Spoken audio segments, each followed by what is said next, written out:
The most wonderful time of the year. Although, let's be honest, around the holidays, things really add up. But here's the good news. Only at Verizon, you can get a single line for $50 per month when you switch and bring your phone. So, while ice skating for two is definitely costing more, here at Verizon, you can save. Gifts for your third cousins? Steep.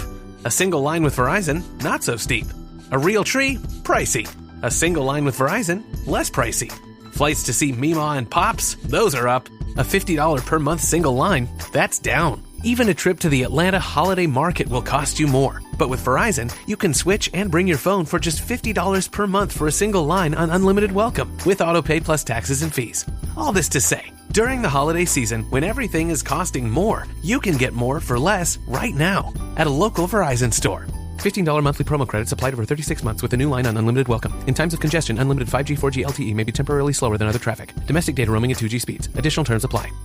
Cinesmack contains spoilers of the spoiling type. If you don't want your spoilers spoiled, please turn back now. Otherwise, enjoy the show! Gentlemen, let's broaden our minds. Lawrence?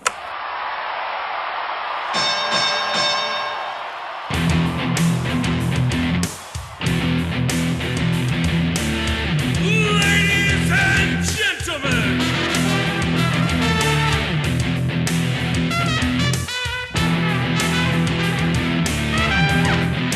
Welcome to the main event! This is Cinesmack! And the winner is...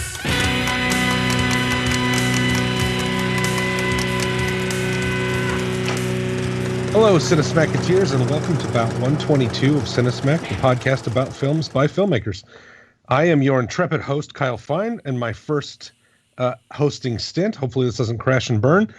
Joining me tonight is our panel of award-winning judges. First, filmmaker and owner of One Genome Short Productions, Gabriel, it's you. You're the Rocket Man, Rowald. Glass or plastic, Kyle? Glass or plastic? Oh, God. Don't, it's like the checkout lady. Don't rush me, man. Second, filmmaker and... my first fumble. Second, filmmaker and owner of Cheshire Moon Films, Tom, put the bunny back in the box, Haggis. Oh, I thought you were gonna go ugly all day on me, so that's awesome. I was just gonna walk out, so I'm glad you didn't. Christ in a cartoon, by the way. Great line. Yes, it is. Third, filmmaker and owner of Arizona Inc. Studios, Andrew, winners go home and fuck the prom queen, Zumwalt. Oh, sorry, boss, but there's only two men I trust. One of them's me, the other's not you. Like, nobody really trusts John Cusack. Let's be honest, right? Except for Joan Cusack. I don't even think she does. I don't blame Jeremy her. Piven and him are good friends too. So, Ooh, boy, this is gonna be a rough one. Okay, that's not okay to be friends with Jeremy Piven anymore, isn't it? oh, I don't know. Is he in the trouble bubble? I can't tell who's canceled anymore. Okay, Is Fourth, he currently being canceled? I don't know. There needs to be a list for this shit so I can know who I can support and not. All right. Can you be It's getting difficult. canceled? There's got to be a way back for Jeremy Piven. PCU 2. That's how we get Jeremy Yes. Piven back. Yes. I don't really know if that's gonna work. And this is the age of remakes and reboots and 20-year sequels. I mean, if there's ever going to be a PCU 2, it's now. Yes. Okay, Kickstart that shit. And it would be appropriate with all the PCU or PC stuff. Anyways, Sure. Mike. Fourth, director of photography and owner of Southsider Studios, Mike. I drove through 3 states wearing her head as a hat, Keeler. nice. Your best. Losers always whine about their best. Winners go home and fuck the prom queen. Been waiting for that all week. I've been practicing. I've been practicing all week. Practicing in the mirror. Liam's like, what's going on in there? I still want to understand how he was able to hold her head on us. Like, did he readjust? Was it like pinned? I think it's better if you don't think about it. Okay, That's true. I'm sorry. Yeah. Like when every time that line comes up, I go, I wonder. Nope. Just let it I'm go. good. I'm Like, good. did he It's just? it's just a It's good really visual. not a problem that's going to come up in my life, so I'm just going to let this one go. Oh, I know, but like, it just okay. There are like 40 other things that happen in Con Air where I'm like, that'll be helpful later. Wearing a girl's head as a hat, not happening. You don't know what you need until you need it, Tom. It's true. That's true. You do a lot of traveling, Tom. It's true. You travel for work. There has to be a situation where this information is useful. So as we learned about a little bit in the intro, I am guest hosting this month so that Mike can be a panelist on these two of his, I'd call them guilty pleasures, but I don't think Mike has any guilt. No guilt so whatsoever. Probably just movies he unironically enjoys. So as this episode declines further and further as we go along, you know who to blame, and that's me. This is my first try, so go ahead and crucify me, Dennis, when you send us that email.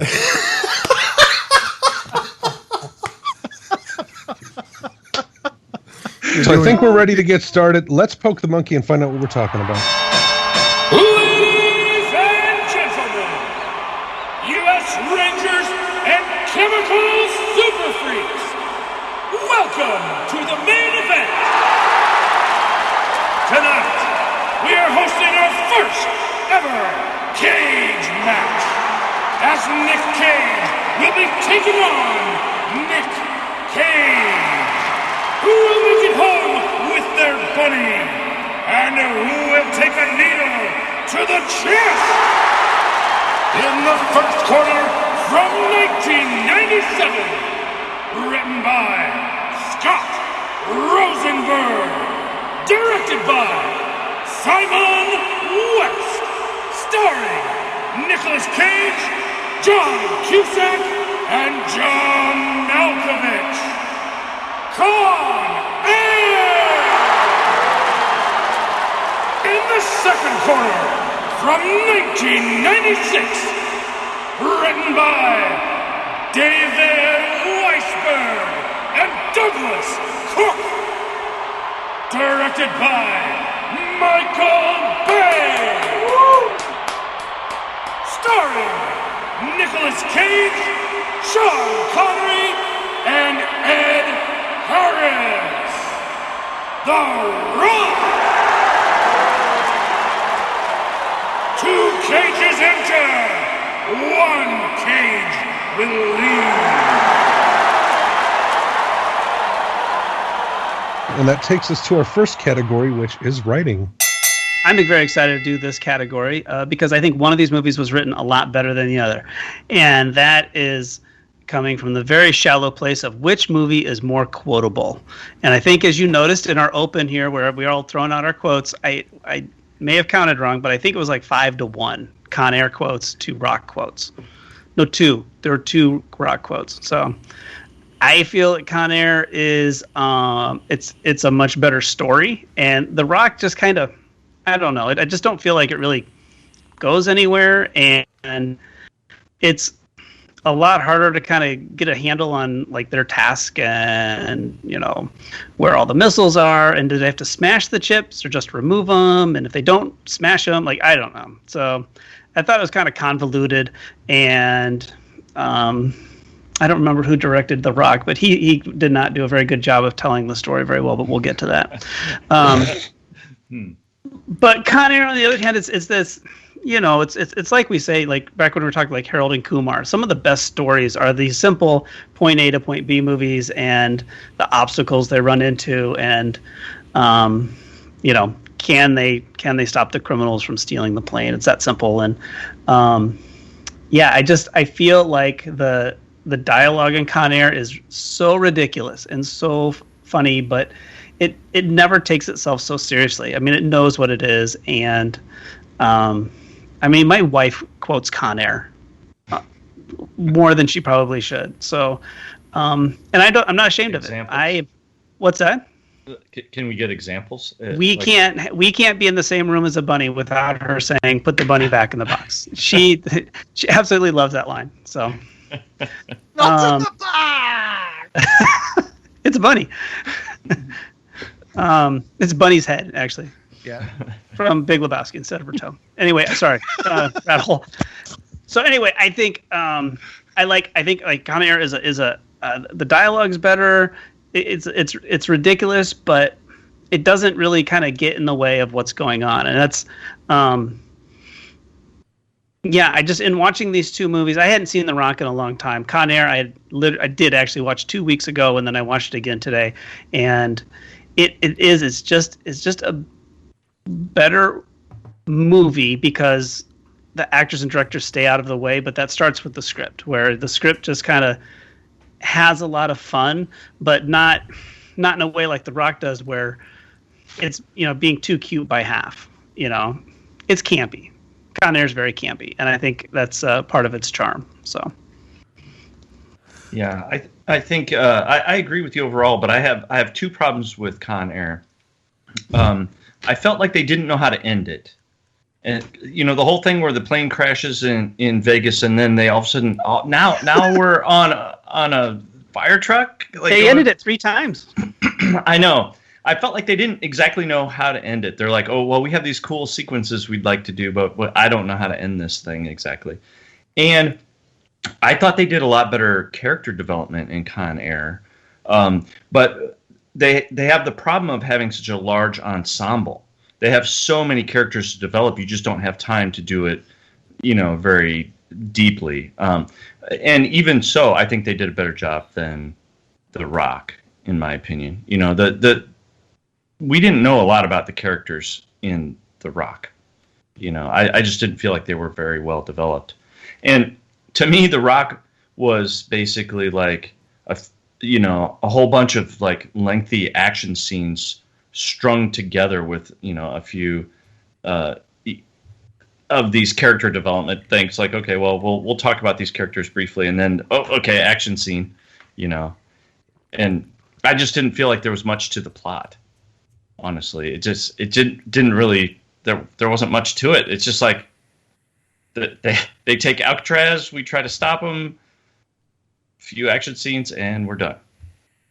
But one thing I'll say about both these movies do, and this is so ridiculous, but both these movies do hit on like a couple issues with society. Like, where do you draw the line between like citizen and criminal, and how we treat our soldiers when they come back from war? I will give both movies credit for being able to do that. And I just, the Con Air kind of approaches it. I mean, I don't know. They kind of took it a little bit more seriously, whereas I feel like Rock just used it as like, oh, this will piss people off. So I just want to know why they had to take like 15 of the skin melting acid missiles and they couldn't just take one. Like, do they really need an arsenal? Greed. It's greed. Yeah. Well, you talked about the ending. The only, I didn't even have a problem with the fire truck. What I had most problems with the ending there was more of, you have this airplane that just crashed in the middle of the strip and things are terrible, but they brought his family. Like, that to me was about, and every time I see it, I think, well, why would they bring her there? Was she already there before the plane came down? No, well, they brought her on the helicopter. Her and the daughter got off at the end. I'm like, why would they be like, you know what? Your husband just crash landed in Las Vegas on the strip. Let me go ahead and get you guys down to the crash site. It's so nice when they can meet you at the gate, isn't it? I know. Yeah. And I did, like, every time we don't know if he's dead or not. Every time I think this, flames are going off. There's police. There's a big line. They've got cons potentially running around. They have no idea. We're going to bring your wife and daughter down here, though. But hey, what's up? So, I would agree. We'll talk a little bit about this in acting, but I think the character development, you're spot on. The script is well above and beyond. I think even John Cusack even says a line in the movie where he talks about they've planned for everything except for putting all of the worst criminals possibly known to man all on the same airplane at once. They didn't think of a plan in case something bad went wrong in that situation. and I'm like, you just did the synopsis of the movie. like no one in their right mind goes, you know what? We should put all the really bad guys all on one airplane and hope nothing goes wrong, because that'd be cool.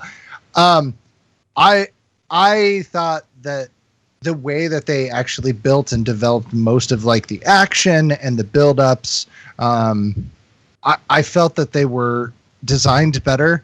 The Alcatraz felt like we needed to shoot at Alcatraz, and it was kind of cool and fun. We created this kind of weird situation with this made-up VX gas. VX, right? It was VX gas, VX, yep. I think. Yeah. And I don't know. It didn't have the excitement. Con Air felt very much more excitement, a little bit of fun, excitement, a little bit of fun, excitement, a little bit of fun. And The Rock was kind of like, we're maybe trying to be serious. Most of the gunfights were pretty out of the box. There wasn't really, I don't know. The story was kind of blasé comparatively. I think Con Air was a little bit more exciting, but I could be swayed. Kyle, how much time do I have? Oh shit! Yeah, sorry. 9 minutes left. Oh, really? What? No, I'm just kidding. Yeah, I was like, what? I think we can grant a little this may surprise all of you, but I agree with a lot of what you're saying, except for I like The Rock for the simple plot.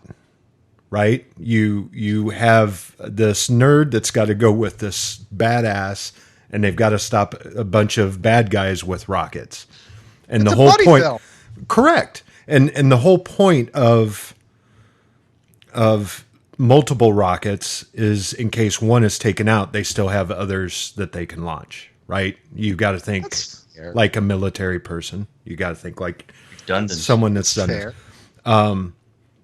I love how Nic Cage and Sean Connery's, both of their characters, are written. I love the cool, calm, collected Connery, which is probably more from Connery, but just his dialogue. And then Nic Cage's dialogue that coincides with that. Like, you know, he is out of his element, totally out of his element, where Sean Connery's just... yeah, whatever, you know, it'll be fun. It's just, he's like, we'll find out if I still have the blueprints in my head.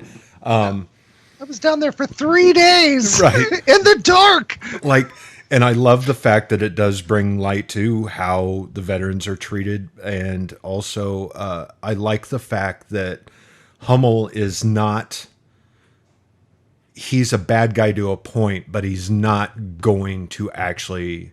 he doesn't actually want to kill other Americans. He's trying to get a point across, and that is the fact that they need to do something. The government needs to change something. And I thought that was a great twist at the end.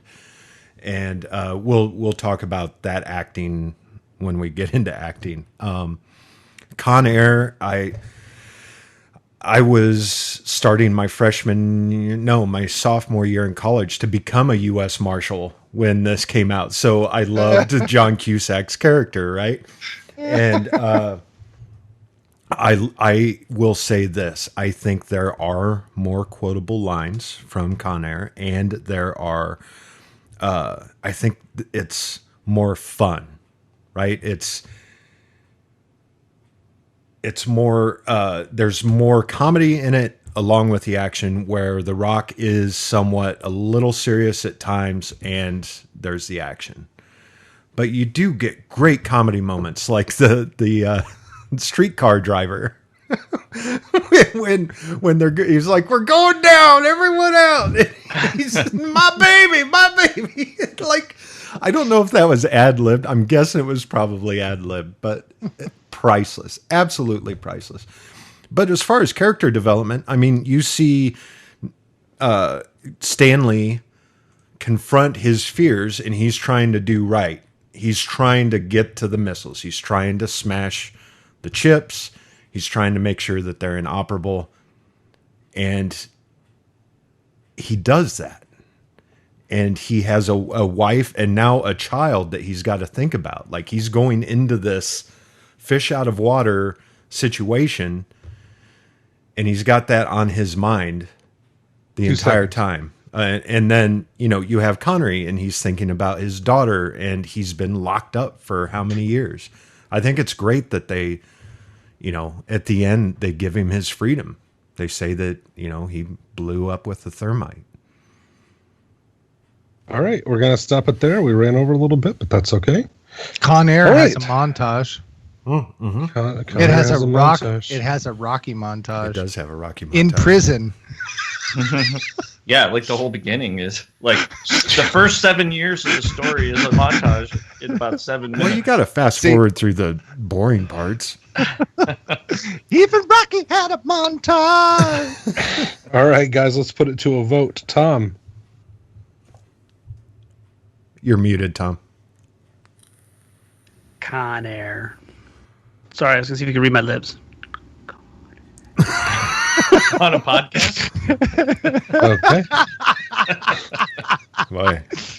I licked my microphone. I'll take pleasure in gutting you, boy. I'm going to go ahead and sign my answers for all the hearing impaired so that way on the podcast. I don't know ASL, so. I heard Con Air. Mike? I am going to go with Con Air on this one. And Gabe? Well, I think we've got a trifecta. I'm going to go with Con Air as well. All right. Little trivia from these films. Okay, so LA-based British screenwriters Dick Clement and Ian LaFrance, I don't know how to pronounce that, rewrote Sir Sean Connery. Yeah, thanks.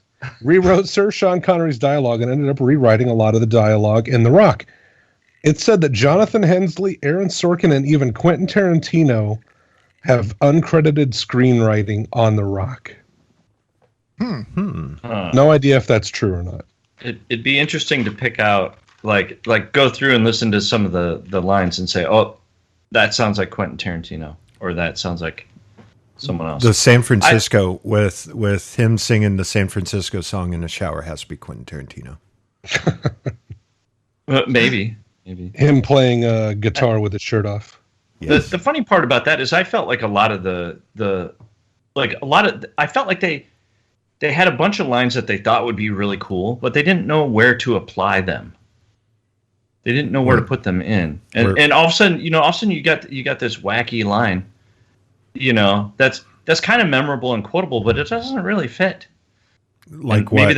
Maybe that's a symptom. I feel like when you get a lot of writers in on something, that's a symptom of it. You get kind of muddled, like plot lines and character development and weird lines here and there. You kind of cherry pick the ones you like and put them in there, but it's not cohesive in the end. I felt like I think it was Crystal Skull, the last Indiana Jones movie. I felt like that was the case. They had a lot of writers, and it just didn't go well. All right, that was an essay on screenwriting from our friend Gabe. Gabe, are you still taking students for your master class? I am. I'm just trying to decide between you, Aaron Sorkin, and Tom Stoppard, but all right. I can tell you that my courses are much cheaper than the others. So Wow. He just takes a jug of toilet wine. Yep. A lot of Nic Cage's dialogue in The Rock was improvised, shocker, and it was his idea not to swear as a character. Which is why we get lines like Zeus's butthole and gee whiz. I love the Zeus's butthole line. The idea for Con Air was based originally on a newspaper article about an airplane that transports prisoners across the country. And the writer of Con Air, Scott Rosenberg, would later go on to pen screenplays for both movies starring Nicolas Cage, Gone in 60 Seconds, and John Cusack, High Fidelity. Yep. Oh, you took Mike's trivia. No, he gets to do the trivia. My trivia this month. Yeah. I Googled it this month. All right, I'm going to play a little game with you guys real quick before we move on to the next round. We're going to play a little guess the time. How long does it take in The Rock before we get our first shot of Alcatraz? It's the opening shot, isn't it? No, the opening shot is the barrack, where they steal the VX gas. Oh, that's right. I want to say it's 25 minutes. Anybody else want to guess? I guess 0, and I was way off. But this is Price is Right, so maybe I'll win. Yeah, without going over. Oh, 27, Yeah, without 28, going over. 29, 30, 31, 32. Oh, no. You're supposed to say Guess higher or negative lower. 1 minutes. Gabe, do you have a guess?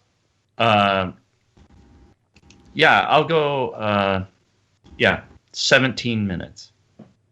Ooh, Gabe is the closest. It is around 15 minutes in the movie. Oh. And that is just based on me kind of hastily watching it on YouTube while you guys discuss the writing of this film.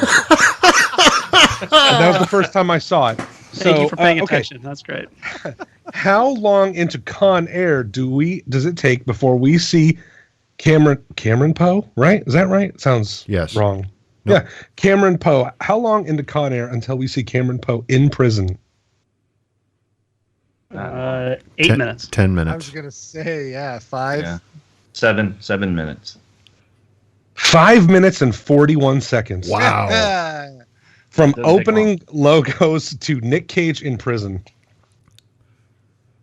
That stuck out to me because I was like, this movie knows exactly what it wants to be.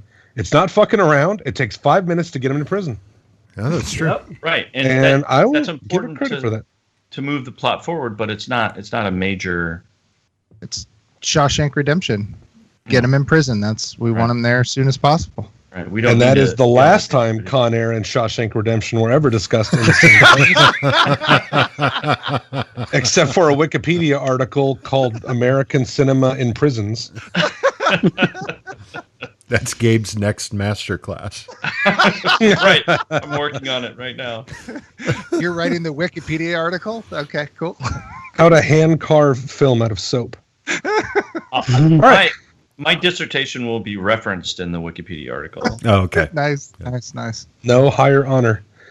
Moving on to the acting category. So we're going to start with Con Air because it has a lot of notable actors.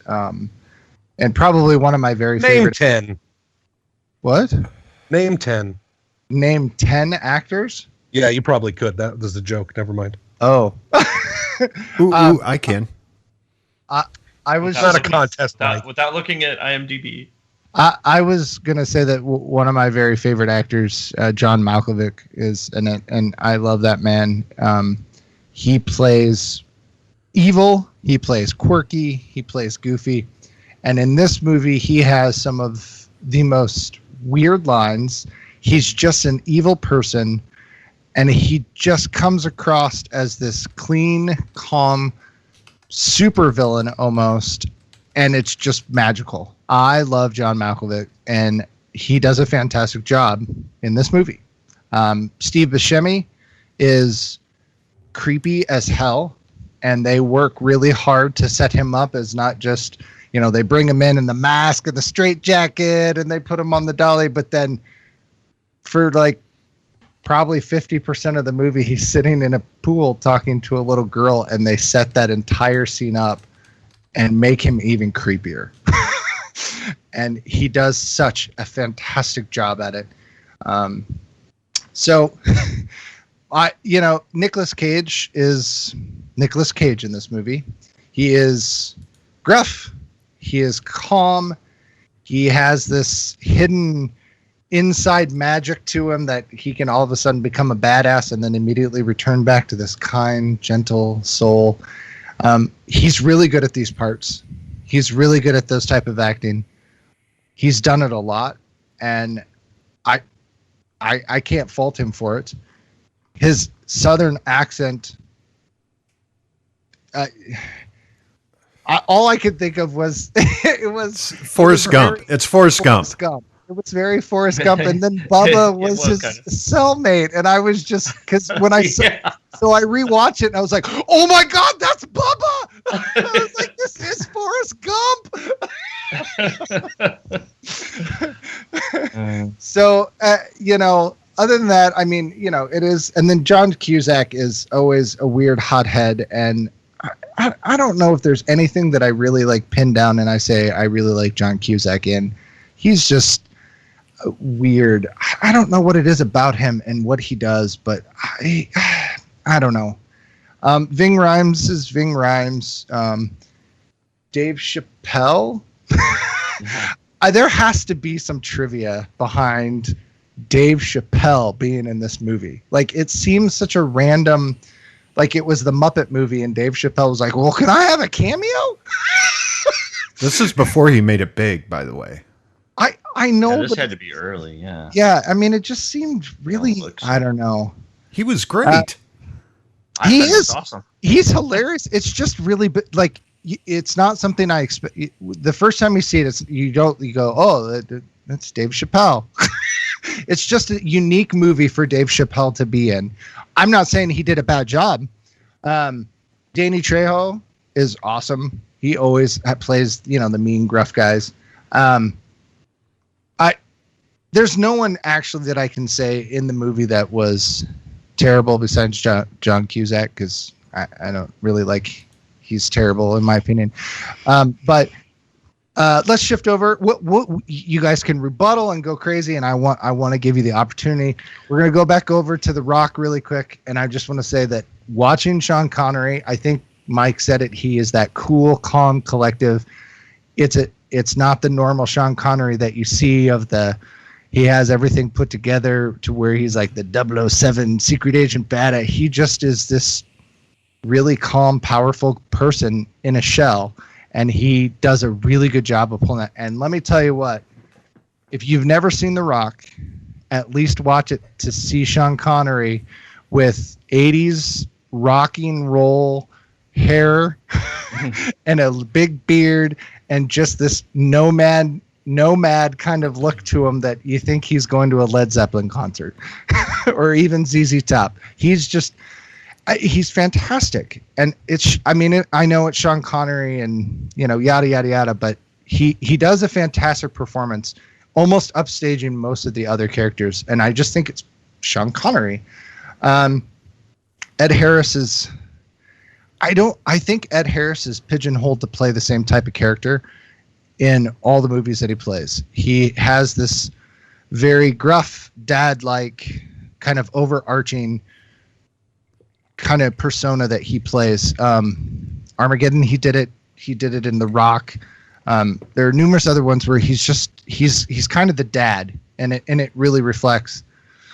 Nicolas Cage is just kind of a nut job in this one, and he plays that really well. Like I said before, he just has this arc that he can do really well. And it's not that Nicolas Cage is, like the best actor in the world, but he can play certain types of roles, and he does them really, everyone says, well, he's pigeonholed or he can only play those roles. You know what? He does them really well. And that, I think, makes him a great actor in those type of scenarios. If you need this type of character, you would ask for Nicolas Cage, and there's nothing wrong with that.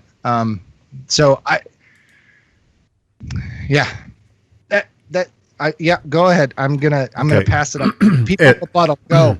Ed Harris was not in Armageddon. He was in Apollo 13. Oh, that's what I'm thinking. I'm sorry. Yeah, another space movie. But he still plays that overarching father. Right, but he's daddy. so good at it, right? Like if you're wanting that's okay. A military someone to be a military colonel or sergeant in your movie, you want Ed Harris. And let's just talk about Ed Harris. He chews the scenery up in The Rock.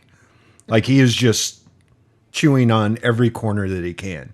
And I think it's fantastic. I'm just surprised they didn't give him an apple for most of it, so he could be eating an apple while he was doing it. So people knew he was more of an asshole. I love John Spencer. He was Womack. He can always just play that schwarmy, like snake in the grass. Michael Biehn, of course, if you're going to have someone come in and die in your movie, you're going to have Michael Biehn do it because he does it really well. But you're going to throw Wilhelm on top of him. Right. John C. McGinley was great. Like the only other time that I remembered seeing John C. McGinley before seeing this movie, if I remember right, was Wagons East, where he played the gay cowboy. And so when I saw him on screen, I'm like, oh my God. Yes. But Sean Connery just brings this. He brings his 007 bravado with him, right? Like nothing shakes him. He goes in and he just kills motherfuckers. Like there's no remorse whatsoever. And Nick Cage plays that nerdy guy who's collecting vinyl before collecting vinyl was cool, you know? It sounds better. Yeah, it sounds better. But well, I mean, just watching that, it does sound better. Oh, there we go. Spoken from the mouth of a hipster. Hipster who watches Con Air. A hipster who watches Con Air. Give me a fucking... Make yourself another pour over coffee. Unironically, I mind you. Unironically. But then Jesus, Con Air. Let's just go through Colm Meaney, McKelty Williamson. Let's see. John Malkovich, Ving Rhames, Dave Chappelle, Steve Buscemi, Danny Trejo, MC Gainey, like John Cusack, Monica Potter. Yeah, Monica Potter. Like it's a great cast. Angela Featherstone. Yeah. It is a very like a great grouping of people, and you can't have a movie about prisoners without Danny Trejo, right? Like right. The sweetest man on earth from everything I've read, yet he's like a bulldog, right? You look at him, you think he's going to be tough and everything, and it rolls over and you scratch his belly. Yep. So and Ving Rhames is coming off Pulp Fiction at this point. Mm-hmm. And I think the acting all around from both films is great. And I think the only way Con Air would pull ahead with the acting, because as much as I love Con Air, I still am bothered by Forrest Gump in prison. It just bugs me a little bit, like his Southern accent, but I still love the movie and I still love that character, but it gets to me. I just think that The Rock is carried by fewer better actors than Con Air is, where Con Air has a great ensemble cast that are feeding off of each other. You have essentially three main characters in The Rock that you're following. Yep. And I forgot to mention in The Rock, Tony Todd. Like if you need a crazy son of a bitch, you call Tony Todd. Like, holy cow. Who was his sidekick? Who was the guy that was with him? Oh shoot, I can't remember the guy's name. But anyway, he always reminded me of who played the Green Goblin? Willem Dafoe. Like when I first saw the movie, I'm like, is that Willem Dafoe playing that? But it's not. But I just always, whenever I see him in a movie, I do a double take. But I just think The Rock has better acting from fewer actors, and like I said, I enjoy the crap out of both of these movies, and I don't want to say anything negative. My only negative is Nicolas Cage's take on a Southern accent. Okay, here's the thing though. I always feel like I thought Nicolas Cage was horrible in The Rock. I thought he didn't really kind of know what to do, and he seemed like, now that you guys mentioned that he had improv'd all his lines, or a lot of his lines, I don't know. He just didn't seem to like have a grasp of what was going on. He's supposed to be awkward though. He's a fish out of water. This is bad acting awkward. This is high school Hello Dolly. I've never been in a play, but nobody else tried out for an awkward. And for some reason, when you give Nicolas Cage an accent or something like that, something that he can cling on to, he does a much better job of pushing through the movie. And I feel like he was horrible. I could go through and when you post this online, I will find 5 sections of The Rock that demonstrates how bad Nicolas Cage is in it, and I will post little film clips to show you. Whereas in Con Air, you surround him with really great actors, and it's just this really great ensemble of all of them working together. And I think I don't know, they do a really good job of just kind of sharing the stage, and you don't really see a movie like that.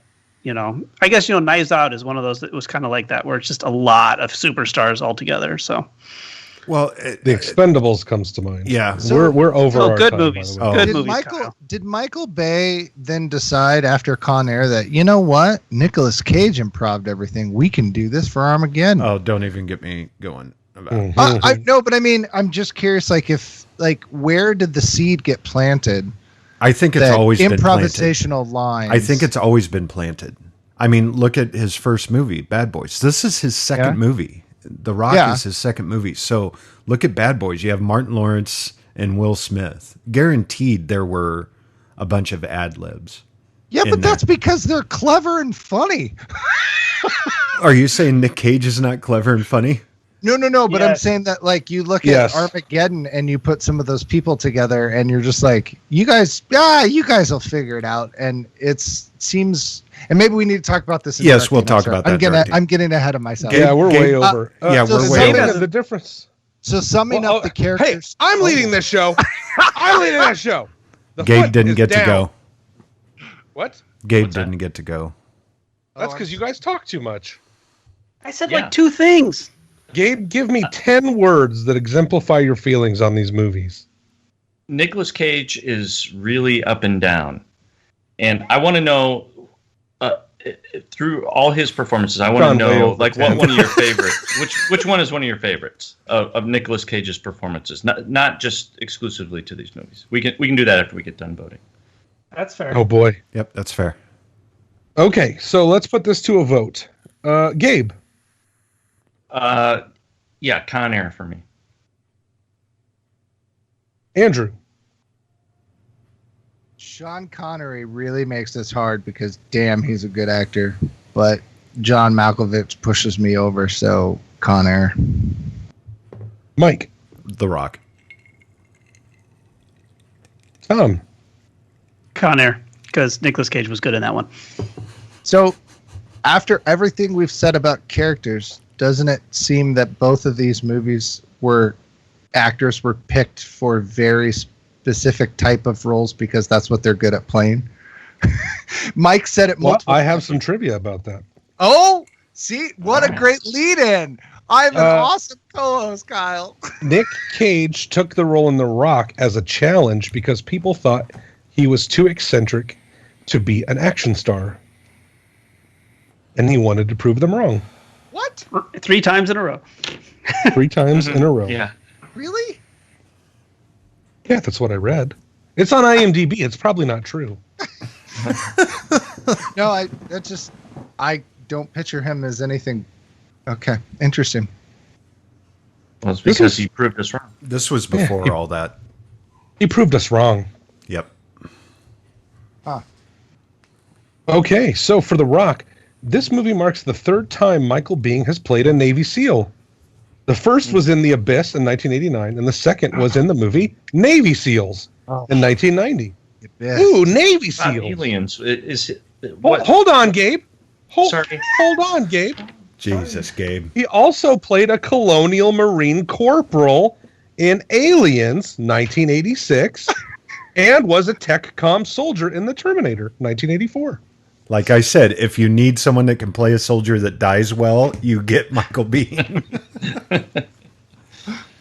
According to Danny Trejo, there was a lot of tough guy competition on the set of Con Air. For example, when one guy would spit on the floor, the others would immediately imitate it and try to spit even further. Jesus. I can believe that. It's the magic of movies. Yes. This is one of my favorite points we get into whenever we do trivia. Actors considered for the part of Cameron Poe include Johnny Depp, Dolph Lundgren, Brad Pitt, Steven Seagal, Jean-Claude Van Damme, Bruce Willis, and, of course, Sylvester Stallone and Arnold Schwarzenegger. I would have liked Jean-Claude do the splits on a plane. Between his accent would have been less crazy.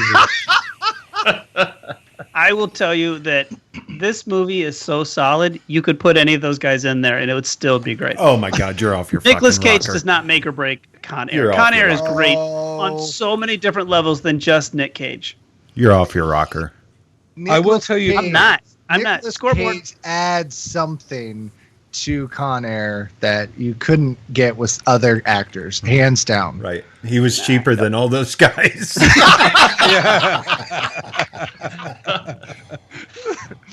and he was free that summer. Mm-hmm. I will tell you one thing I did read, though, that I thought was interesting. Arnold Schwarzenegger was approached to play the role that Sean Connery played in The Rock and turned it down, which he then later went on to say during a Reddit AMA he regretted. Yeah. I would probably regret that as well. Like, I love the fact that Sean Connery's in it. Like, I'm a huge Sean Connery fan, except for League of Extraordinary Gentlemen. That would be really weird to have Arnold in that position. Yes. Well, here's the thing. When that would have overlapped, and we never would have gotten True Lies, and the society would have collapsed. Oh God, that's true. And you got Sean Connery. I mean, for all the knocking I give The Rock, Sean Connery brings a lot of gravitas, and I don't think Arnold Schwarzenegger would have brought that. Right. No. Well, and then would Sean Connery been asked in multiple Michael Bay movies to just show up? Because it seems like Michael Bay works with a lot of the same people too. So he actually stated that his favorite actor that he ever worked with was Sean Connery. Weird. There's a reason for that. Sean Connery there had his is. back a lot during this filming. Michael Bay was getting a lot of shit. Did you got that in your trivia? There's some of that stuff. Sean Connery's cussing out the Disney execs? Yeah, Sean Connery had Michael Bay's back, which probably leads him to still be loved today. All right, so I wanted to start a little theme in our trivia. These movies have a handful of crazy fan theories that I wanted to start sharing. Okay. A fan Kyle, theory. Yes. Kyle, this is your barbecue, and it's delicious, but where the fuck are you going with this? Well, it's my... Well done, Tom. Well done. all right. Good night, Go ladies and gentlemen. ahead. Go ahead. I also would have accepted it's my daughter's birthday, so please feel free not to share everything with me today. But very good. Okay, so there is a fan theory that Steve Buscemi's character, Garland Green, is reformed and becomes Donnie from The Big Lebowski when he befriends the dude and Walter Subject. Yes. That's a conspiracy theory that I will embrace. I will buy that 100%. All right. I've also heard that The Rock and Con Air exist in the same universe. I've heard that fan theory too. All right, just real quick. Oh, yes. Sorry. Okay. I remember the standee for Con Air. It actually, it had the big players and they had their mugshot plates in front of them. Cyrus the Virus was from Iowa. He was caught in Iowa. Nice. So anyway, continue. I apologize. Something to be proud of. Move on to our third category, directing. I'm going to start off with Con Air because I really believe that Simon West did a great job at directing this film. The action is fantastic. The camera is always pointed in the correct direction. There are some great angles, and I love the different colors that they put into the shots. This is why I love these movies, and it's their uses. Can you hear? I have a fan outside my door. Yes. I can't open my door, buddy. Do you want us to talk about it a little bit? And you can go say. Yeah. Go ahead. All right. So Michael Bay sucks ass, guys, right? Like, we agree. He took his headphones off.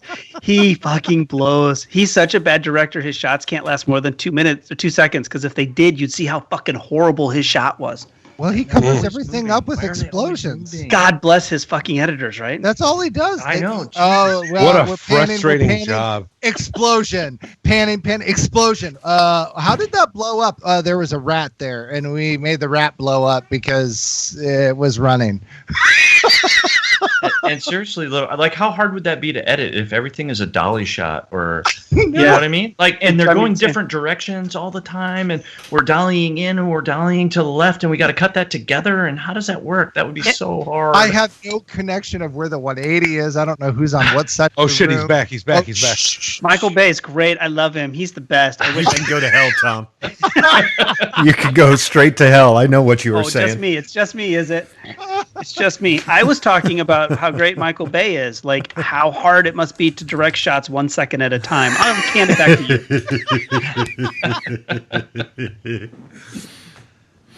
you. Brilliant. 1 hour equals 1 second on Michael Bay's set. Yeah, just think about setting that up too. You know, you're setting up all these dolly shots. Like, there's a lot of technical stuff going on just to get that shot, and then you use it for 2 seconds. It's like, oh my god. They usually do on Michael Bay movies like 16 sets a day, 16 setups a day. That's how fast he moves. That's why he operates camera. Is that? I don't know. I guess on a Hollywood feature, I That's guess I fast. don't really have any concept. Is that that's a lot? like super fast? Yeah. That's really fast. But he's only getting a minute's worth of actual film then. Yes, he only starts stops. Like, so it's good. All right, Mike. All right, go ahead. Sorry, I'm sorry. Take your round. So you're talking. You're saying nice things about Simon West. I just remind you where you were. I really like Con Air. I like how it's directed. I like how he handles the characters. I love the shots that are chosen for Con Air. I mean, the one that always sticks out to me is, well, the series of shots is the battle in the boneyard. Like, there are some fantastic shots in that, especially Gorgeous. like when the plane comes crashing down, and it's just so well done. And surprisingly, he has not done a whole lot. It's well, I mean, he's done a lot, but you know, he's done like Tomb Raider, General's Daughter, The Man, Human Target, The Cape, Expendables 2, which makes sense. He did Rick Astley's Never Gonna Give You Up. He That's did. him. He did. That's Simon Just West. That's ruined my awesome. fucking trivia, Tom. Oh, you're done, buddy. Don't leave it on the nightstand when you get up in the morning, Kyle. So the reason I became him.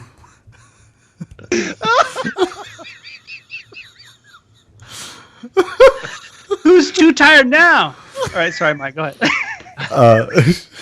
No, that was totally worth it. The reason I fell in love with Michael Bay's directing style was because of Bad Boys, The Rock, and Armageddon. And I have made this argument many a times with people. I feel like he has started to become a caricature of himself, where it does come down to 30-second clips edited together.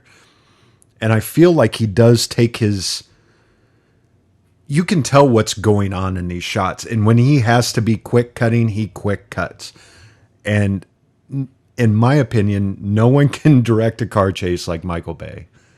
No one... the firefights are even more intense. That's what I love. And that's what I love about how Simon West did Con Air. When they are in the middle of a fight scene or a gunfight, it is very kinetic. It feels kinetic. And that's why I've always loved John Woo movies. It's just a ballet of bullets. And both these guys do a superb job at that with both of these movies. And I love I already talked about the different filters used, and I read a fun fact about Jerry Bruckheimer actually told Michael Bay that he's got to cut out some helicopters because there were too many helicopters in the movie. And I just flash forward to J.J. Abrams needing to cut out lens flares. But I think he handles the actors well in Con Air. He just lets Ed Harris eat, like I said earlier, eat the scenery. And he gets what he wants. And there are some super dynamic shots in The Rock that are absolutely fantastic.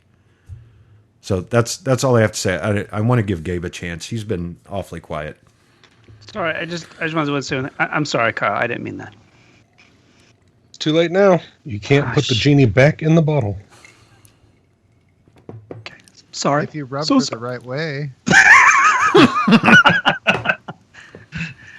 All right, Gabe. All right. Well, there are some really fantastic shots in The Rock, but sometimes I feel like it's just like they're doing these things just because it looks cool, not because it really cuts well together, or that it advances the story in any way. We're just like, this is a cool shot. Like the stereotypical, Mike, you can tell me what it is. The stereotypical Michael Bay shot. What is it? Camera low angle looking up at your hero as the camera pans around him with an object in the background. Right. It's a 360 dolly. Yep. And I mean, it stood out like a sore thumb in The I Rock. love it. I look for it every time. It's a great shot. It's a cool shot, but was it relevant yes, to that it's moment? Relevant. It's needed.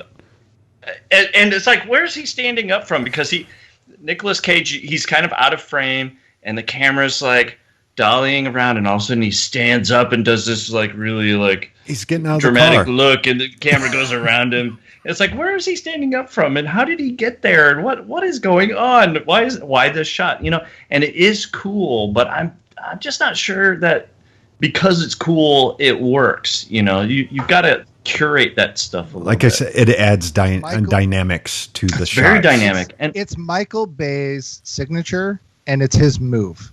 It totally is. It's his. It's in line every one of his movies, as far as I can tell.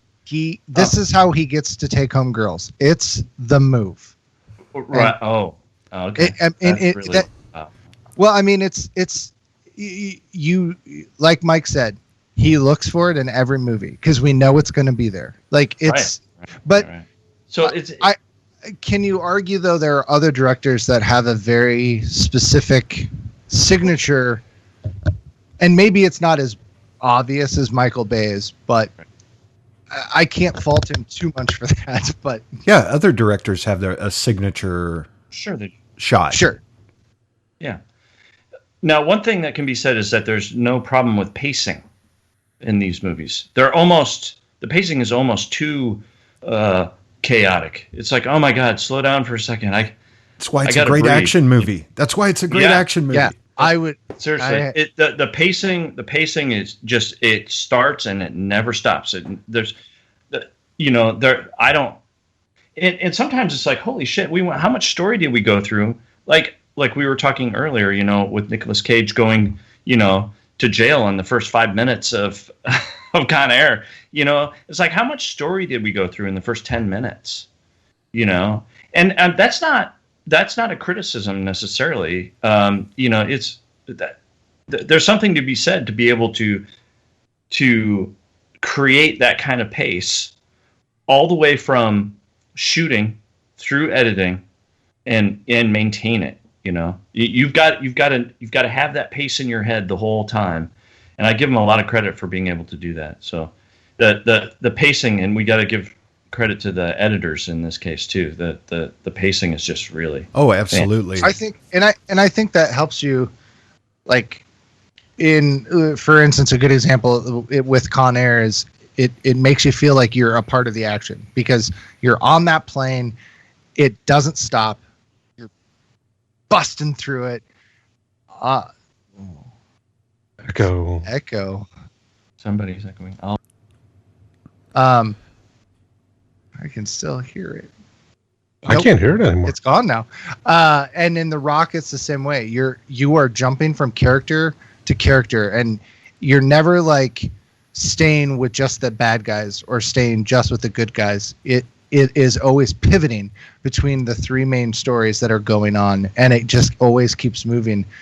And I think that helps intensify some of that action and that story that you're going through.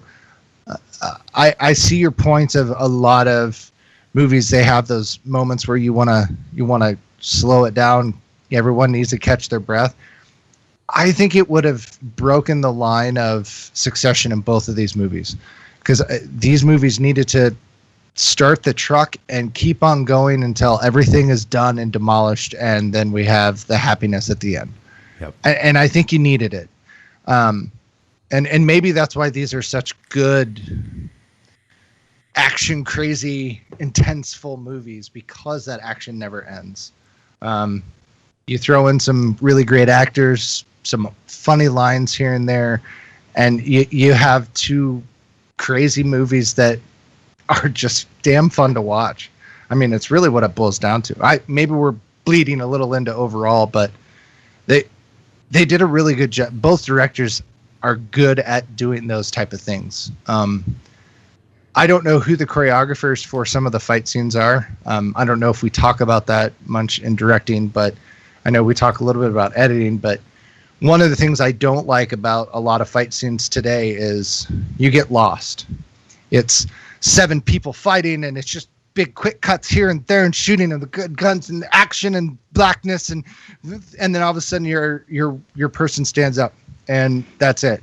And in Con Air, that was like word for word what Michael Bay said when who was directing the scenes. You can go fuck yourself, Tom.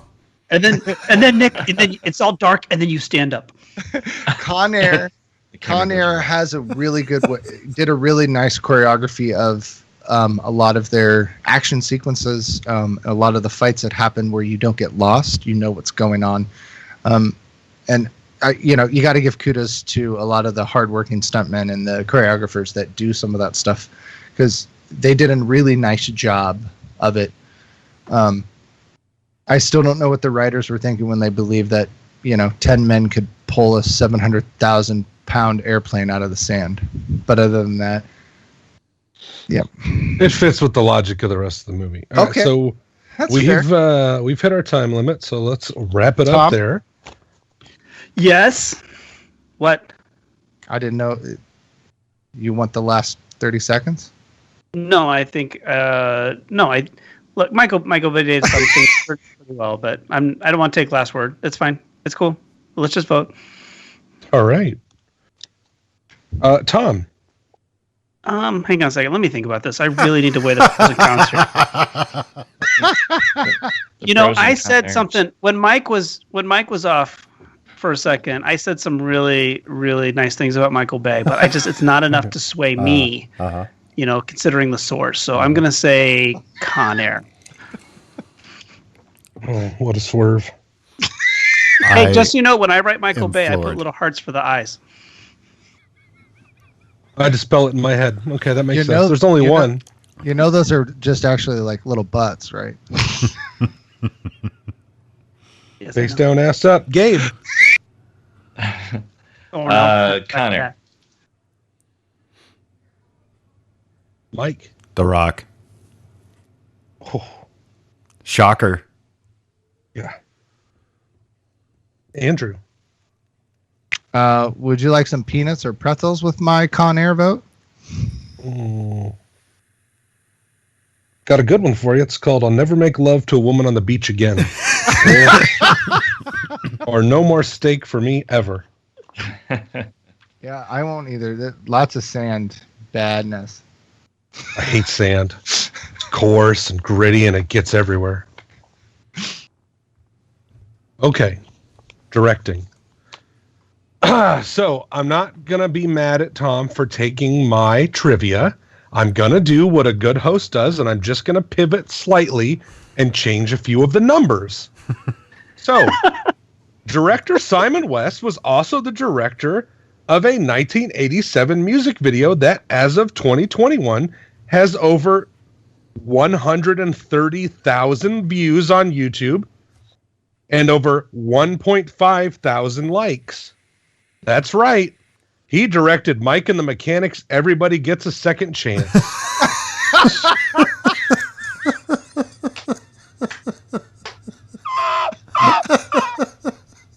Didn't quite have the punch of the Rick Astley trivia, with 935 million views and 9.5 million likes, but I'll take it, I suppose.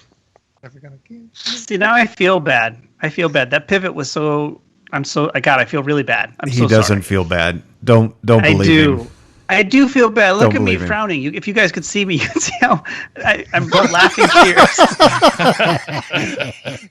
Fun fact, Mike and the Mechanics named after Michael Bay. Mike and the Mechanics would say we're going to be a second chance. This is a story from Michael Bay speaking about the lengthy car chase in The Rock, which I'd just like to point out, I think, is the most insane thing I've seen that happens out of nowhere in a movie. It's pretty crazy. The car chase in San Francisco turned out to be the biggest clusterfuck I've ever done in my entire filming career, said director Michael Bay. He said getting clearances for even a 2-block stretch required thousands of signatures, and when they fell behind on the shooting schedule, it resulted in a trio of studio reps arriving to give him a stern talking to. Luckily, Sir Sean Connery, donned in golfing gear from what I read, offered to sit in, which tempered their reaming somewhat. I believe they also had to give them free, valet parking for whatever street they were on, do their dry cleaning, and wash their dogs. That was that was something that I watched a couple weeks ago. What if I didn't have a dog? Could there be alternative washings? Well, it depends on what you call your dog. Kyle, I have some trivia. Yes. What? Michael Bay. Now, this doesn't necessarily mean he's a good director, but his movies combined have made $7.46 billion. That's fantastic. Yeah. $621 million per movie is what that averages out to. That, to me, that's just insane. Yeah, it doesn't prove he's any good at making a movie, though. No, it does not. It just means that enough. he's good at filling seats and putting popcorn in faces. You know what the term apologist means, Mike? Oh, I do. Okay. You're a Michael Bay apologist. You've studied all the tactics needed to defend Michael Bay from attack. That's because I'm usually under attack if I say I enjoy Michael Bay movies. Like, instantly the film snobs, you what? The hardest part for you must be that the biggest weapon against him is his own filmography. It is. It is.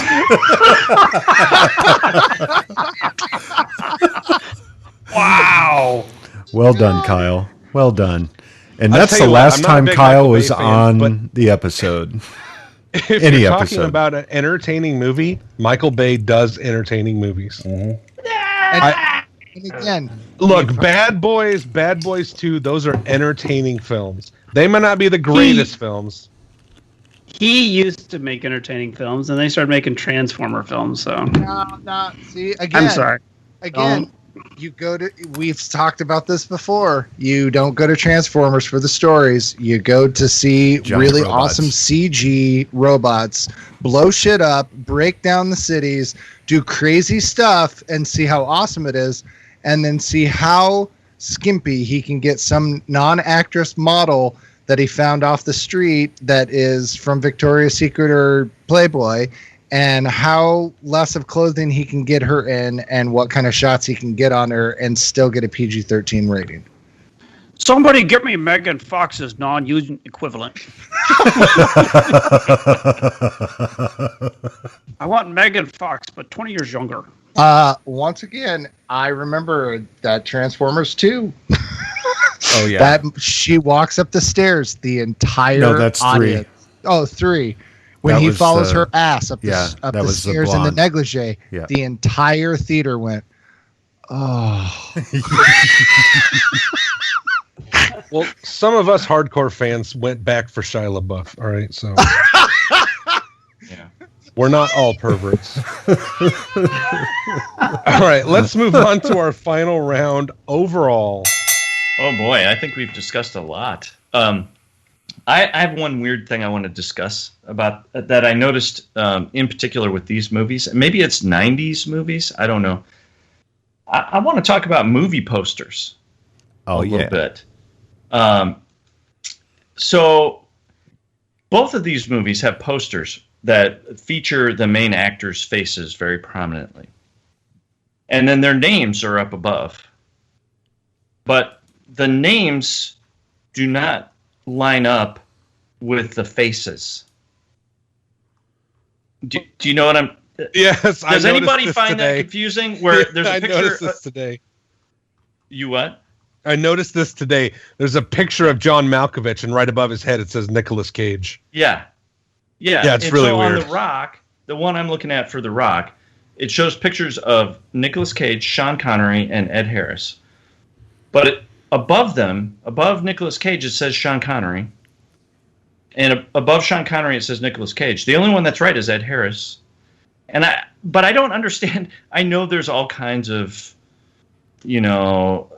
inner workings with agents and deals and all that kind of stuff to get your faces and names in certain places on the poster. But it's the same. It's the same for Con Air. It's got all these faces and then names above it that don't go along with the faces. It's because of does anybody else find that strange? Or it's is it strange, but it's for top billing. Because you read left to right, and then they put the person that gets top billing in the center. Can you imagine being so famous that they would put your name they'll put your face on a poster, and they can put someone else's name above it, and no one gets confused? Correct. Like that is an insane amount of famosity right there. Yes. Go ahead, put Sean Connery's name above my head. They'll know who I am. That's right. That's right. I also noticed that the posters. They'll know that you're not Sean Connery. Right. That the posters are very similar styled too. Oh yeah, the red. Yes. Yep. Yeah. The red, the orange, the black. They just have a very similar monochromatic look and feel to them, and the three faces, something action happening, and then an explosion. There's fire or something going. Yeah, immediate signals as to what we're in for this movie. We don't even have to see a trailer or anything. We know what this movie's about. Oh my God, I watched the trailers for both of these. And it had what's his name, Fontaine. Shoot, the movie trailer voice guy did both of them. Don LaFontaine. Yes, Don LaFontaine.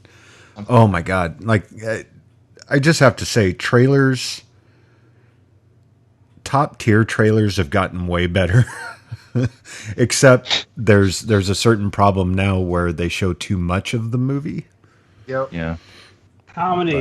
Comedies are the worst at that. Yes. Yeah. Anyway, I'm getting the this off. best jokes and stick it in the movie. Yes. Yeah. The trailer.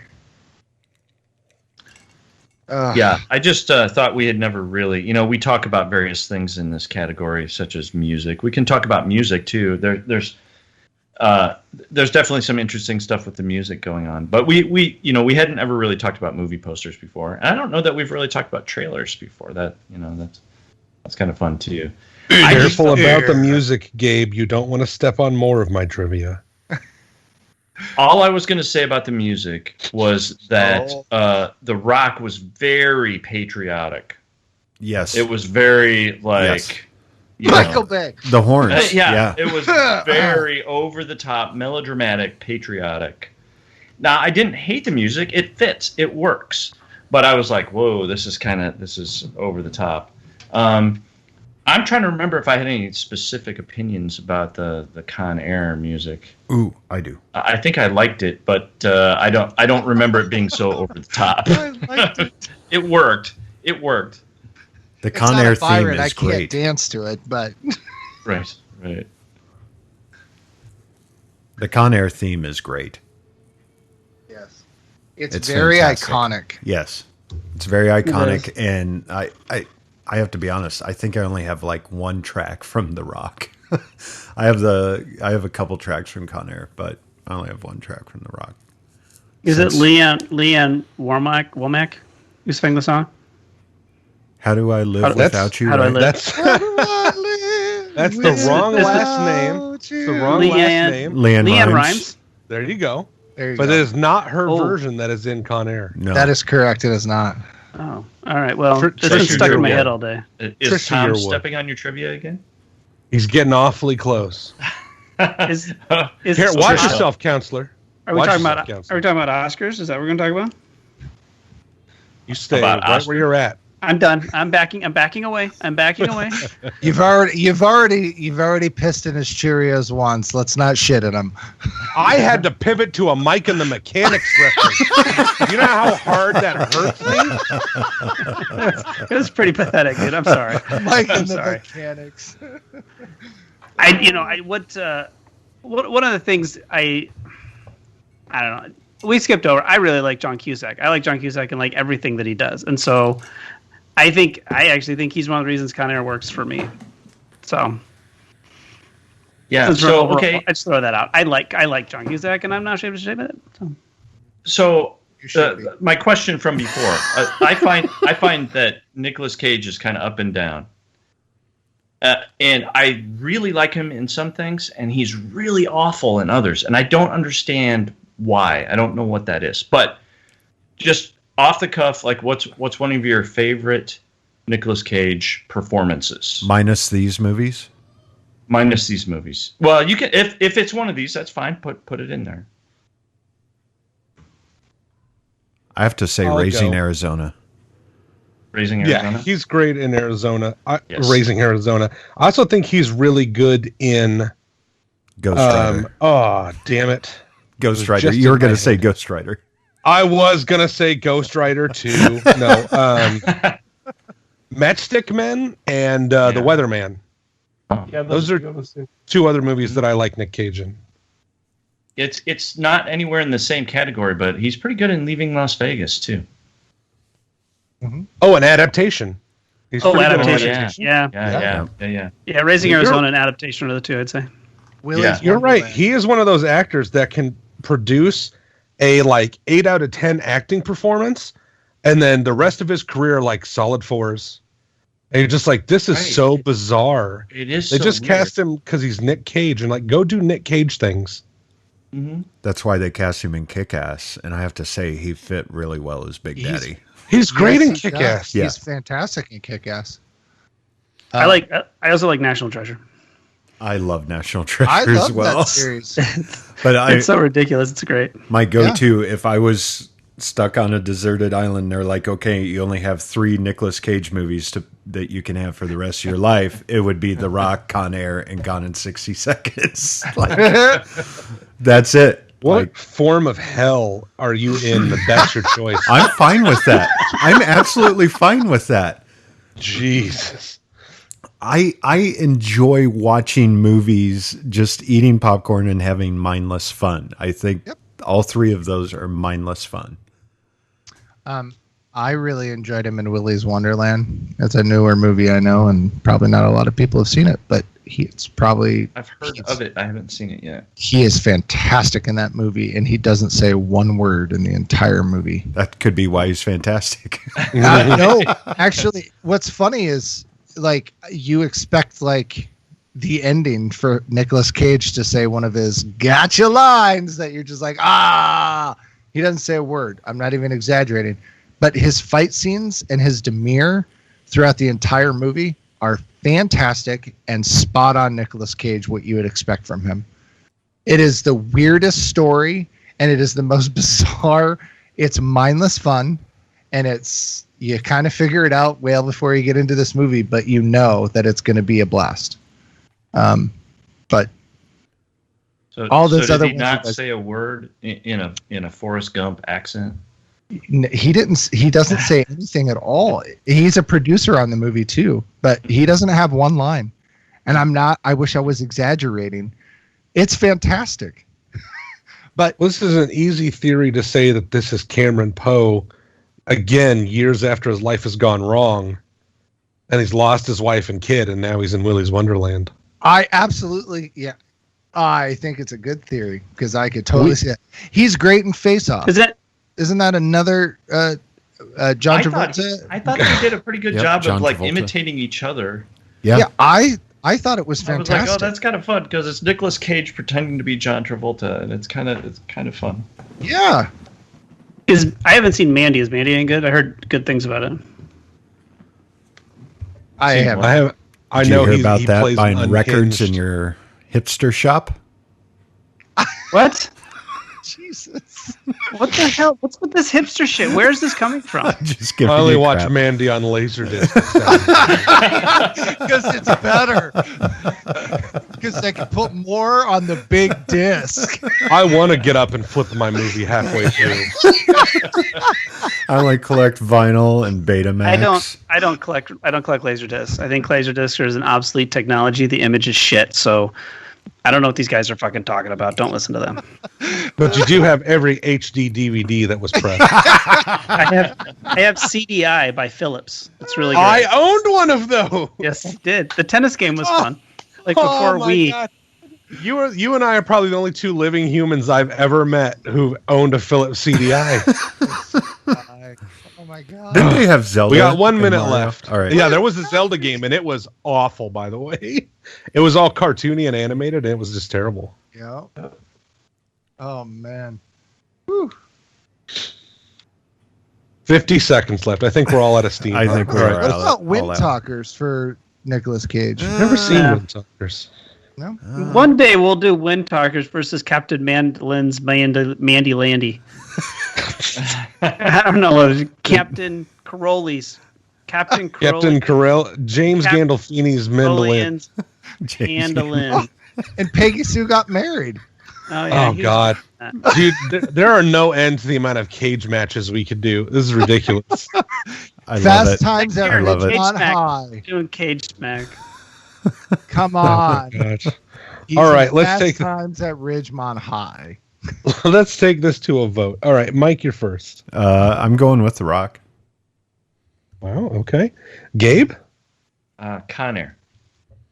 Tom, I'm gonna go with the movie. I'll probably watch again. I'll definitely watch again, like next week. Connor. Andrew. I'm going to give you a glass of complimentary Blue Label Scotch with my Con Air vote. Okay. This is a fancy airplane. Nothing but the best for you. Oh wow. You're gonna join the Mile High Club. You keep that up. Woohoo! All right. Little trivia for these movies. I probably don't have to announce that every time, right? In my first acting gig, I'm kind of got the No, still you're got good. the You're good. jitters. Keep going. Thanks, man. You're I doing appreciate it. You guys are very welcoming and warm, except for Tom fucking me on that trivia. You guys have been great He tonight. tends to do that. Yeah. Okay, I'm gonna. It's called doing your research, and if you can't Yeah, but- handle it, don't host. No I didn't one bitch about it. expects that I didn't from bitch this about- podcast. No one expects anybody to do the research. One person does it every week. The rest of us just watch the movies and we talk shit for 2 Been hours. rejected from the other podcast. Nobody else will have me. /film sent a police officer to my front door. You wonder why. They know why. They know.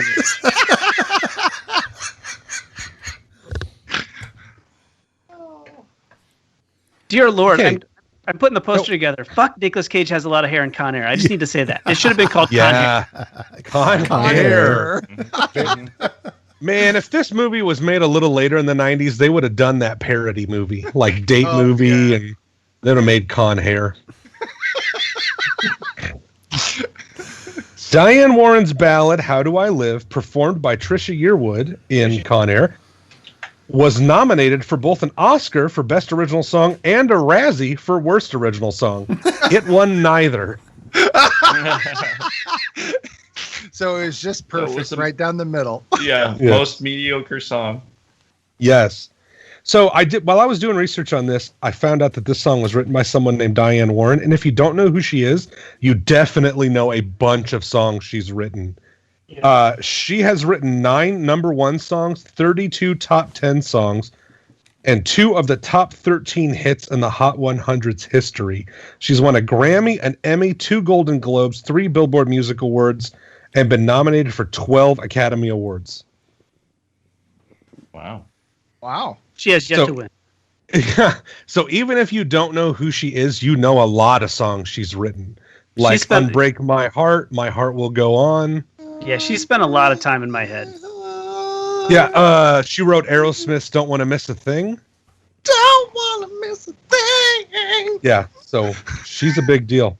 All right, continuing on with the crazy fan theories, there is a theory that Sir Sean Connery's character, John Patrick Mason, is actually James Bond years after being taken into U.S. government custody. However, to fit the timeline, The Rock would have had to take place in 2013. Huh. And I don't think that's likely. I want to know how they actually, they got on an airplane, landed, loaded the really bad prisoner, took off again, took over the plane, landed at the airstrip, had a gunfight, took off again, and then ended up landing at Las Vegas, and it was still just night. So I watched this movie with Heather, and at one point she goes, well, hold on a minute. That doesn't, and I just stopped her and I said, no. Don't start picking at the plot. Yep. The whole thing's going to come unraveled. Yep. That's suspension of disbelief. All right. So this is the time of the show. I'm being told by my producers that we get on to recommendations. So let's begin with Andrew. Oh, cool. So I already kind of gave away Willy's Wonderland. So that's one of my, that's my niche, Nicolas Cage movie that was, recommendation during the podcast. So I'll give you one that's non-Nicolas Cage. If you're looking for action that is just wild and crazy and out there, but is some of the best fight choreography that goes from shooting guns to using your hands and fists to swinging an old sword from the medieval times, all in the same fight, all by the same actors, in just this ballet of gorgeous fighting. I recommend The Old Guard. It has Charlize Theron in it, and it's based on a graphic novel, and it is incredible when it comes to the fight scenes. The story is your traditional, what you would consider a graphic novel. And it is a fun movie to watch. I had to rewatch multiple scenes over again because the scenes where they are fighting other people it's just incredible. The originality and everything else is quite stunning. So The Old Guard is my recommendation this week. Right. Thank you, Andrew. And now we'll move on to Gabe. Okay, well, I've been rewatching Samurai Jack for some reason. I got nostalgic, and I decided to get the Blu-ray and start rewatching Samurai Jack. And what fantastic stuff that is. The animation, the acting, the story, just so much fun. So I don't know if I was trying to think, we've done... this is episode 122 now. Mm-hmm. It's hard to have that many recommendations and not repeat some of them. I may have recommended Samurai Jack sometime in the past, but I recommend going back and rewatching it. It's good stuff. That's Tordesky, right? The guy who created it. Yeah, I honestly don't know. I would butcher his name if I tried to say it, but yes, it's something like that. Yeah. Really good. Yeah. So, yeah. Go back and check it out if you get a chance. Okay, thank you, Gabe. Now we will move on to Tom. So I was good. I can't think of any other prison movies or Nicolas Cage movies that we haven't already mentioned, so I'm going to recommend a John Cusack movie that's got some really great action scenes in it, and that is Grosse Point Blank, because it's very funny. It's absolutely hysterical. About an assassin who goes back to his high school reunion. And then I watch it and realize that he's going back to his 10th high school reunion, and I'm coming up on my 30th, so, maybe it's kind of more depressing now than it used to be. Yes, and I enjoyed that movie very much. When we were talking about John Cusack, that's like one of the first ones that came to mind. Is great. Yeah, Grosse Point. That and High Fidelity are two that I will always put those in a moment's notice. I love them. So if you want John Cusack sex, you go High Fidelity. If you want John Cusack violence, you go Grosse Point Blank. It's great. That's kind of the same thing. Yeah. You never know when those wires are going to get crossed. All right. Now we're moving on to Mike. Well, I'm just going to make this quick and easy. I'm going with Michael Bay's first movie, which is Bad Boys, because it was actually on this past weekend, and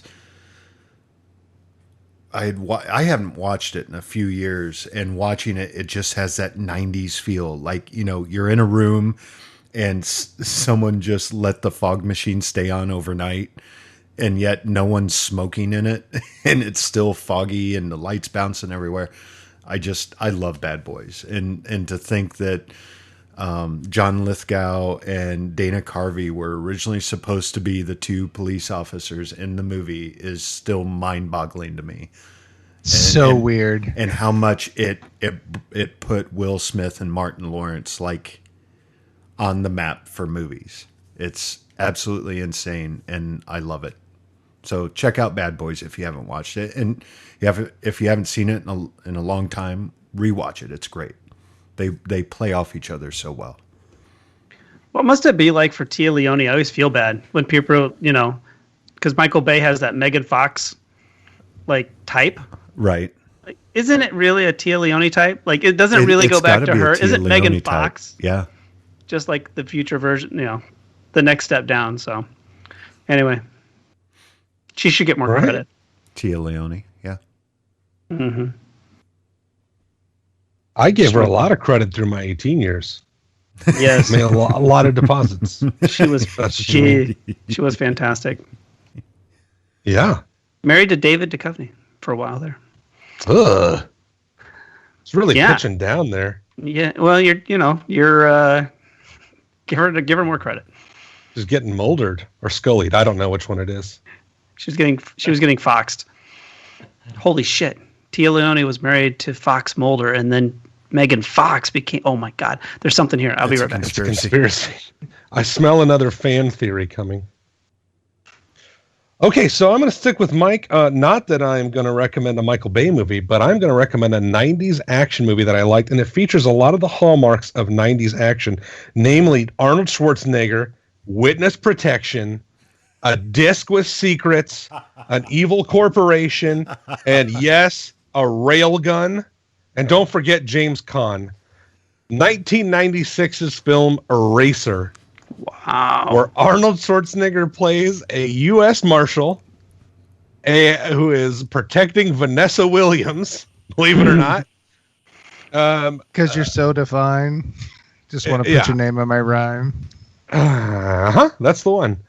So yeah, I remember I saw this movie in the theater. I remember enjoying it a lot. I have not watched it in quite some time, but it's got to hold up, right? Nothing from the 90s ever goes bad. So I just imagine Eraser is as fun now as it was when I was 13. So I'm looking forward to watching it again, and I think you should too, because time is finite and there is no heaven and hell, so waste it watching Eraser. You wasted watching Eraser. Oh, God. Yes. All right, Mike, now is the time when I say who won? Good boy. Or do we do the outro first and then we say who won? No, we find out who won. We poke the monkey. Okay. All right, so I'm going to slap the monkey and we're going to find out who won. Ladies and gentlemen, may I have your attention, please? Your winner by decision is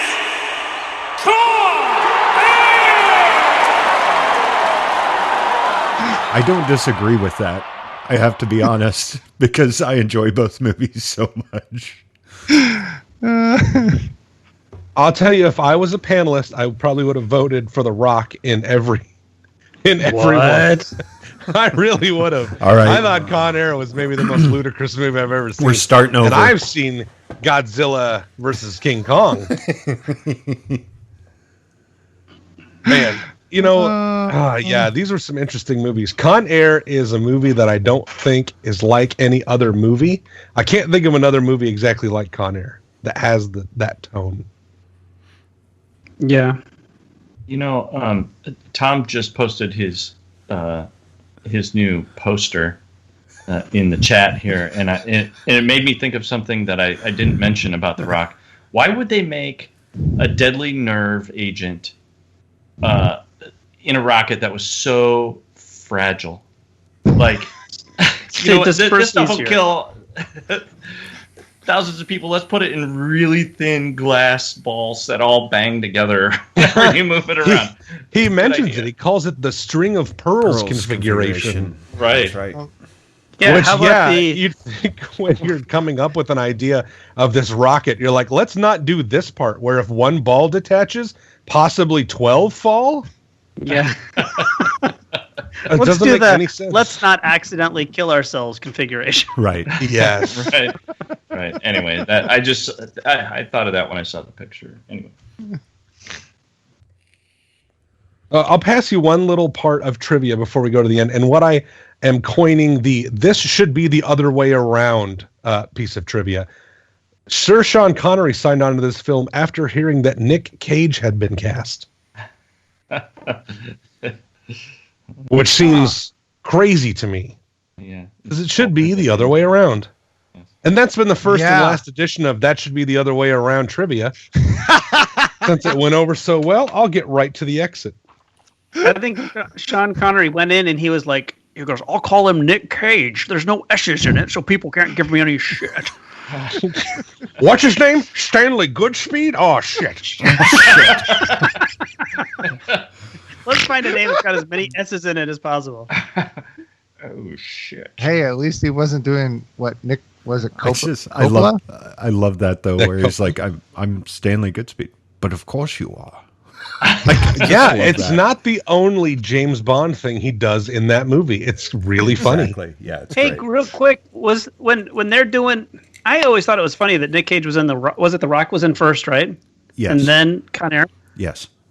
I always thought it was funny because Rock was a huge movie, and then in the trailer they were doing the little diagram on the airport. And he's like, "What's that?" He goes, "That's a rock," and he kicks it out of the way. And I always thought that was some kind of little nod or wink to the audience. It was such a weird throwaway line, but to reference the star's last big movie is, I don't know.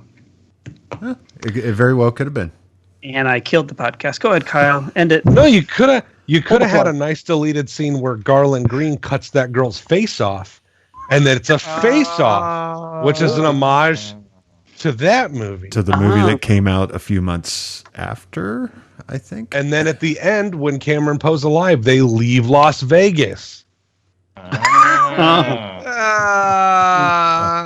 this is going. I wonder where Why this is didn't going we mention next. how weird John Malkovich's death was?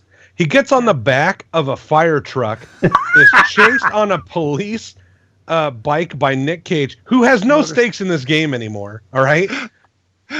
Gets all the way through and somehow tumbles into an active pile driver that destroys his head.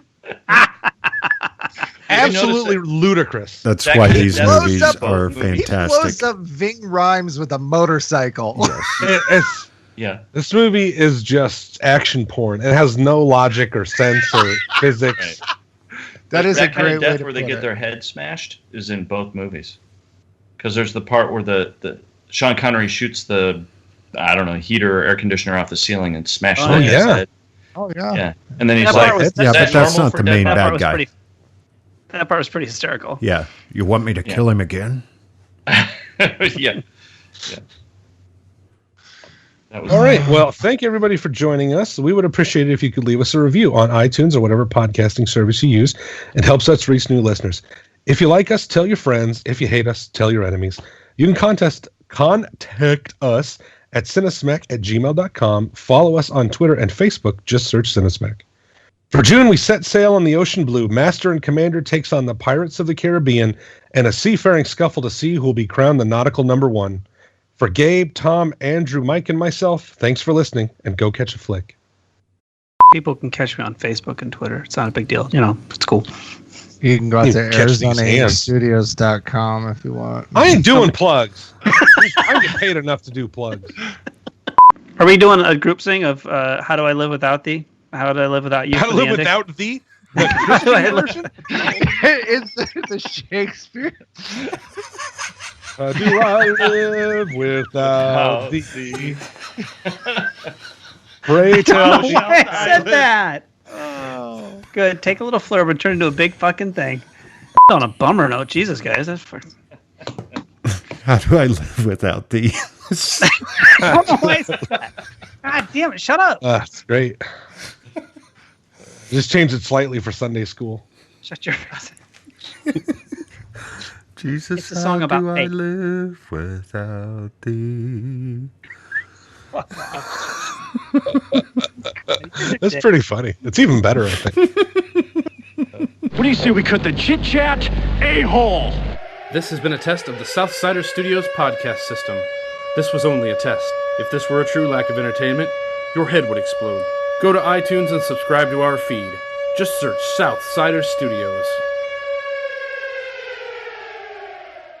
It is Ryan Seacrest here. There was a recent social media trend which consisted of flying on a plane with no music, no movies, no entertainment. But a better trend would be going to ChumbaCasino.com. It's like having a mini social casino in your pocket. Chumba Casino has over 100 online casino-style games, all absolutely free. It's the most fun you can have online and on a plane. So grab your free welcome bonus now at ChumbaCasino.com. Sponsored by Chumba Casino. No purchase necessary. VGW Group. Void where prohibited by law. 18 plus terms and conditions apply.